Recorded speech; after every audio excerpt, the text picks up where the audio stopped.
Hey, it's a busy holiday week, and during this week, we are bringing you a look back at some of the most compelling stories and conversations we've covered for you in 2024. It's 24 in review.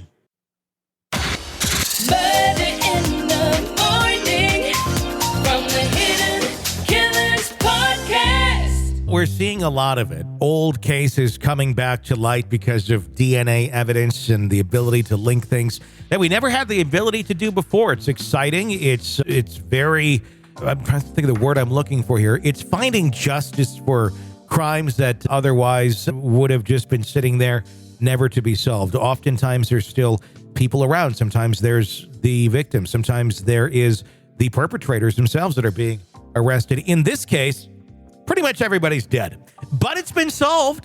1974 murder case. The decades-old mystery surrounding the death of a woman found nearly decapitated in Provincetown has finally been solved. Investigators have officially closed the case of the woman known for nearly 50 years as the Lady in the Dunes after identifying her as Ruth Marie Terry and naming her husband, Guy Muldavin, as the suspect in her murder. In a recent significant breakthrough made in October of 2022, the FBI positively identified the Lady in the Dunes as Ruth Marie Terry. Her body was discovered in a sand dune on July 26 of 1974, with her hands cut off and her head nearly severed from her body.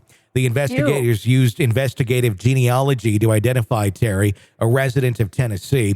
The FBI revealed that Terry had suffered a blow to the head and was most likely killed several weeks before her body was officially discovered. The Massachusetts State Police took over the investigation from Provincetown Police in 1982. Terry's skull, which was kept in police custody but not buried with her other remains, was sent to labs for testing. In 2021, Othram was able to create a DNA profile that eventually led to a positive identification. The chief police medical examiner's office issued Terry's death certificate on April 5th. The investigation then turned to Terry's husband, Guy Muldavin.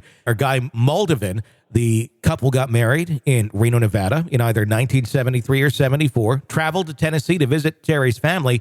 Muldavin and Terry traveled together in the summer of 74, but Muldavin returned home.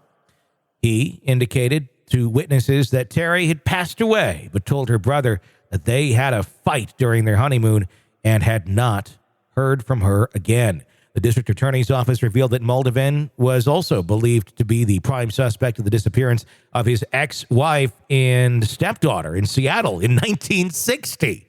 So He had some reps going on here, but back in those days, you could just be like, she went off and did her own thing, or she died. I don't know how, but we're good. We're good. Let's watch Matlock. Investigators determined that Muldavin was responsible for Terry's death in 1974 as well. So he's a wife and daughter killer.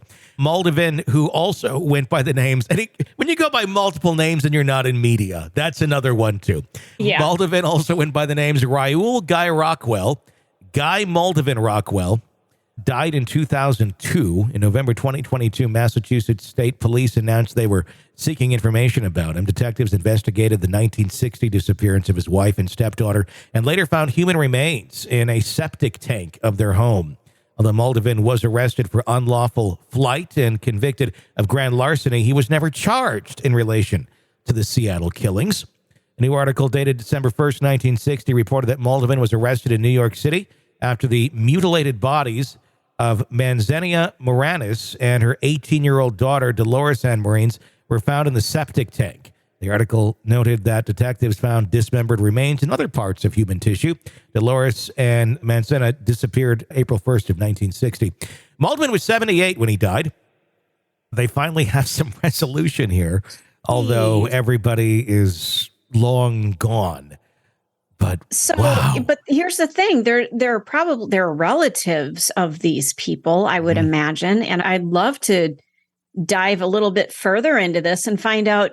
Tell me about Guy. What was he like? Because obviously, there's an issue here. He keeps freaking killing people. And I was saw that the body of Terry didn't have any hands, and I thought, why would that back then? Fingerprinting. Yep. So this is like a serial killer.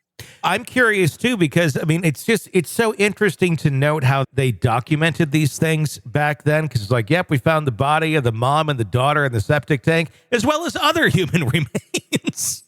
Right. So who else is down there? This guy was killing a lot of people, it appears, and pretty much got away with it his entire life. Even though they got really close on some charges here and there, somehow they always seem to get past or overlook the murder of these women that was constantly around this man.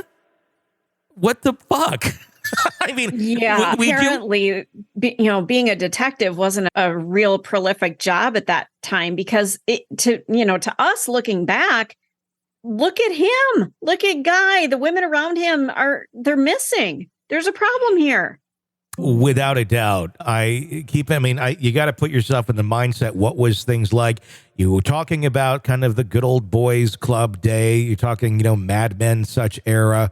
Is that what is to play, or is that play here as to why they let him have a pass and they didn't go harder on him? Did he just kind of woo his way through all of this with detectives? I don't know. And it's interesting too, the fact that, Terry either passed away on the honeymoon or they had a fight and he hadn't heard from her again.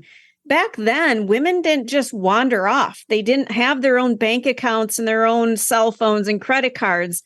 A woman today could go wander off and be just fine. Back then, that was unheard of. Yeah. It was a different time. So the fact that she just doesn't come back from the honeymoon, huge red flag. And that should have raised so many flags for so many people that something isn't right. He's not just going to leave her in Tennessee. Yeah. That's not how that's going to work. It was, at least without somebody knowing. It was prime time for killers back then, because you could get away with so much shit and no one would be the wiser. And many of them, got away with it. It's just now that they're in their 70s and 80s, we're finally catching them. Their DNA. And like I always say, there's plenty of people sitting there shaking in their boots, I'm sure, that because, their nephew or niece did the DNA test, that they're going to end up behind bars. And hopefully they will. You're locked into the Hidden Killers podcast. Want more? Start binging on all of our true crime podcasts right now through Apple Podcasts and get an ad-free experience when you sign up to be a True Crime Today Premium Plus member exclusively on Apple Podcasts. More of the Hidden Killers podcast dropping soon. Press subscribe now.